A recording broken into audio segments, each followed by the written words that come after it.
Now, as Jaishankar has reaffirmed India's stance on Kashmir while speaking at the Chatham House in London, he spoke of the current BJP government's actions, citing the removal of Article 370 as the first step that was followed by economic revival and high turnout elections. Now, the External Affairs Minister said India is waiting for the return of stolen parts of Kashmir, which is under the illegal Pakistani occupation, and with the return of the territory, Kashmir issue shall be resolved.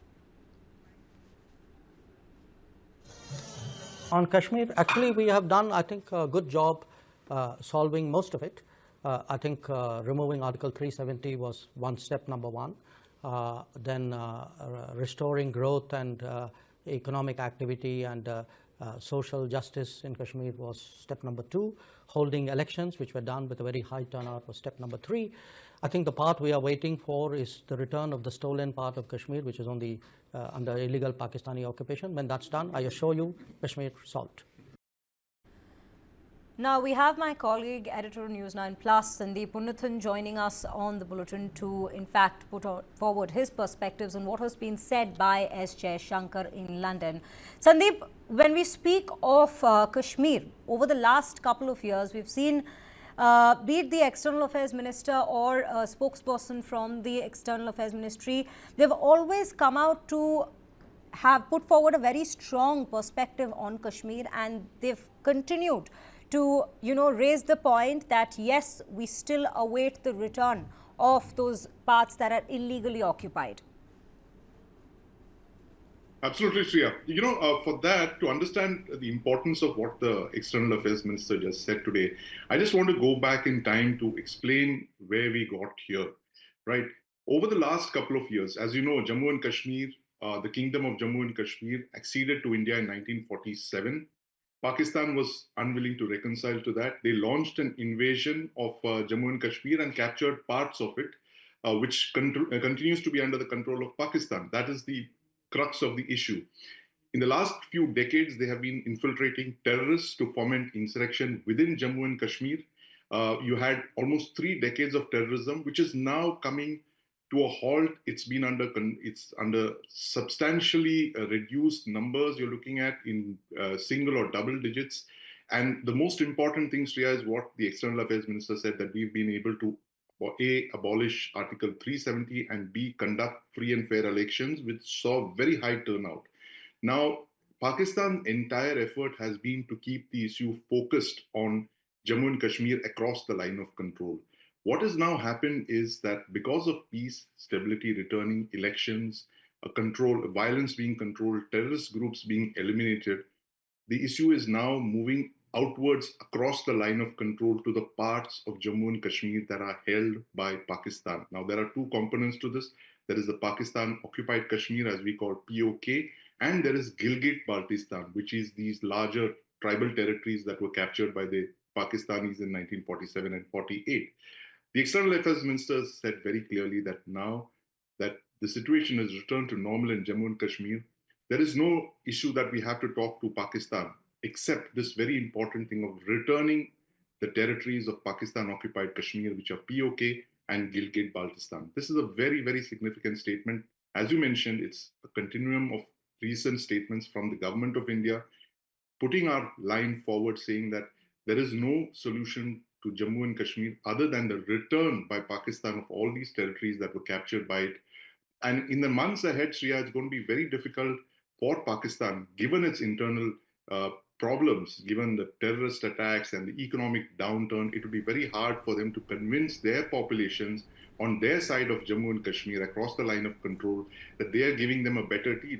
When the people of POK and Gilgit-Baltistan look across the line of control and they see the life that is currently enjoyed by the people of Jammu and Kashmir in India, they will really know what the truth and what the reality is. And this must be frightening for the deep state, for the Pakistan military that controls POK and Gilgit-Baltistan. Very true, Sandeep. Sandeep, do stay with us. Let us shift our focus to some more statements that have come in from the External Affairs Minister. Addressing speculation on the Brics moving away from the US dollar, Jaishankar, in fact, dismissed the notion of a unified stance. Now, the External Affairs Minister said that there was any policy on India's part to replace the dollar. He explained that while economic multipolarity is a reality, dollar remains central to global stability. He has also clarified that BRICS members hold varied opinions on the matter, and India prioritizes working with the US to strengthen the global financial system. Let's listen in to what has been said by him on both the BRICS as well as the dollar.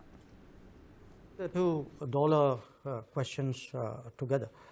As I said, first of all, I don't think there's any policy on our part to replace the dollar. As I said, at the end of the day, the dollar as the reserve currency is the source of international economic stability. And right now, what we want in the world is more economic stability, not less. Now, obviously, there are, I would also say, in all honesty, I don't think there's a unified BRICS position on this. I think BRICS members, and now that we have more members, have very diverse positions on this matter.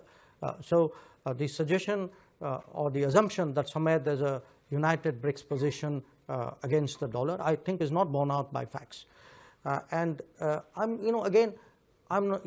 to me, it's kind of deterministic that if there is multipolarity, multipolarity has to translate itself into a currency multipolarity. It doesn't have to.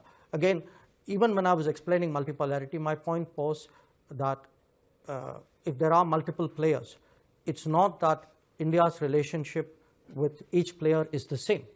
There are different considerations in each relationship. For us right now, we think that the United States as really, in many ways, clearly the largest economy in the world, in many ways, almost the fulcrum or the key player in the global international architecture. Our own relationship is growing. It's very positive. We do believe today that working with the United States and strengthening the international financial system, economic system, is actually what should be the priority. So I think that both a strategic assessment as well as our sense of what is required today by the international economy will really guide our thinking on this matter. Sandeep, coming back to you, as has been mentioned by the External Affairs Minister himself, that economic stability is quite crucial at this given point in the global geopolitics in particular. But, when we speak of BRICS, he says that there exists varied opinions within the BRICS on economic stability, or rather the dollar and the dollar's influence in this particular situation. But, lately there also have been conversations with regards to whether the impact of or the influence of BRICS in the upcoming geopolitical landscape may actually be weakening.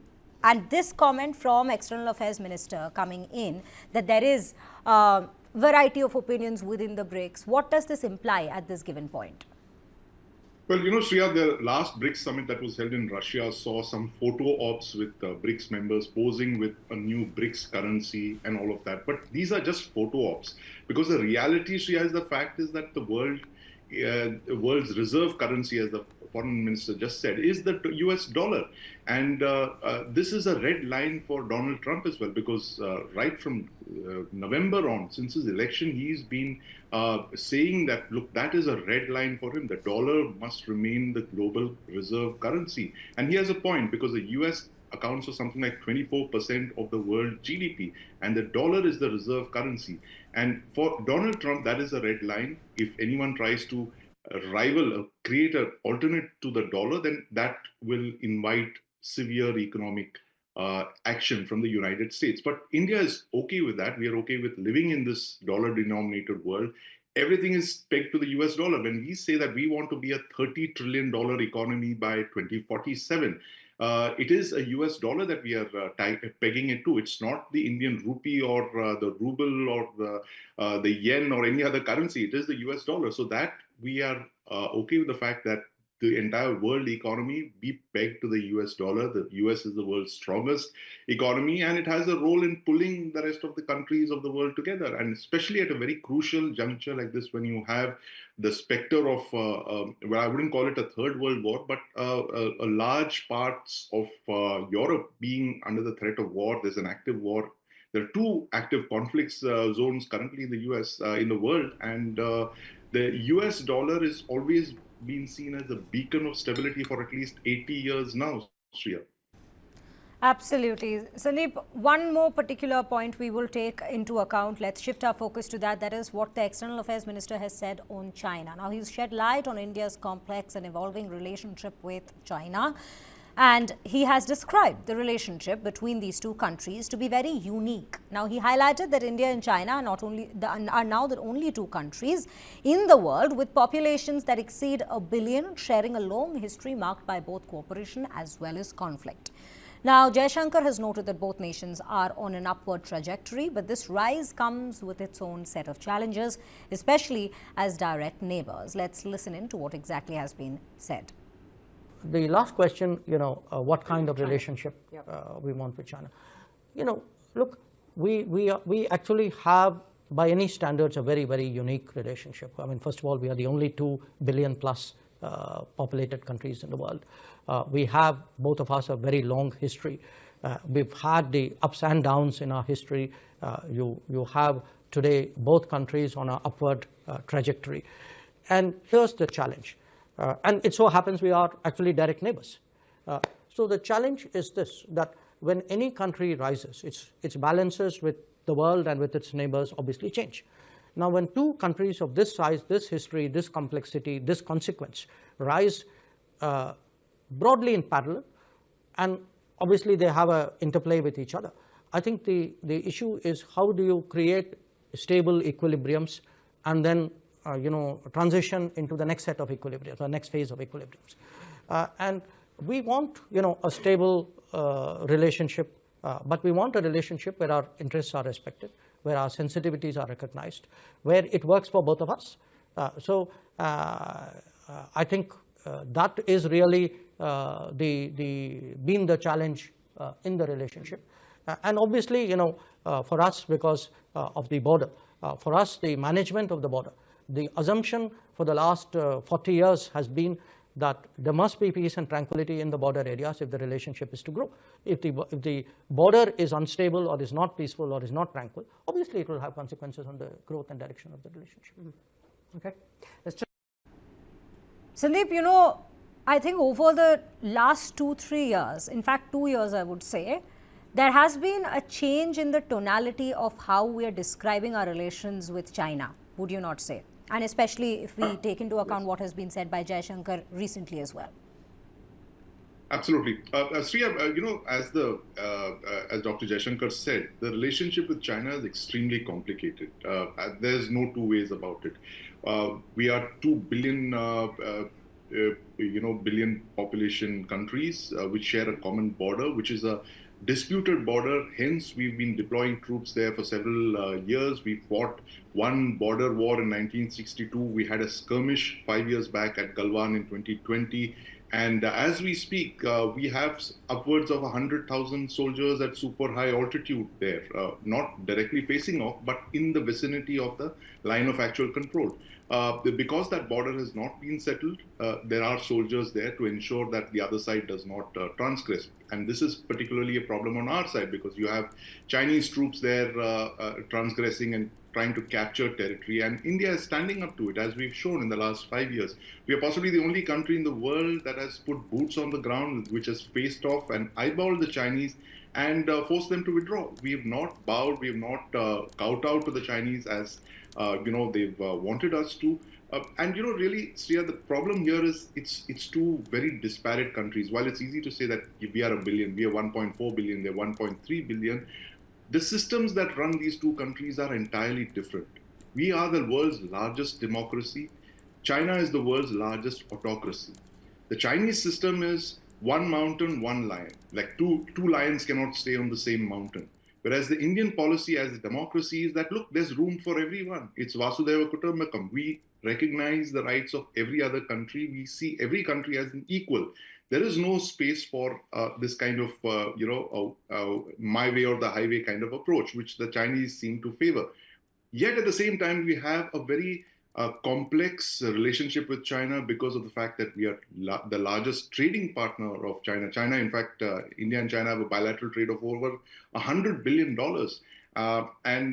This is something that is going to be very difficult for us to reduce. There has been attempts to reduce this kind of dependency on China, but the fact is that China is here to stay. It's on our border. We cannot alter that fact, that reality of geography. And as he says, we have to manage this relationship, and we have to ensure that the situation along the border, which is the world's longest contested border with over 3,000 kilometers, passing through several Indian states, we have to ensure that the border is stabilized, and we cannot show any weakness, because any sign of weakness on our side will be seen by the Chinese as capitulation, and that is when they move in to take advantage of that, as they have done with many other countries around them. So it is a very complex relationship, Shreya. It's going to be a very, very challenging relationship as well for us, given the fact that we are a democracy.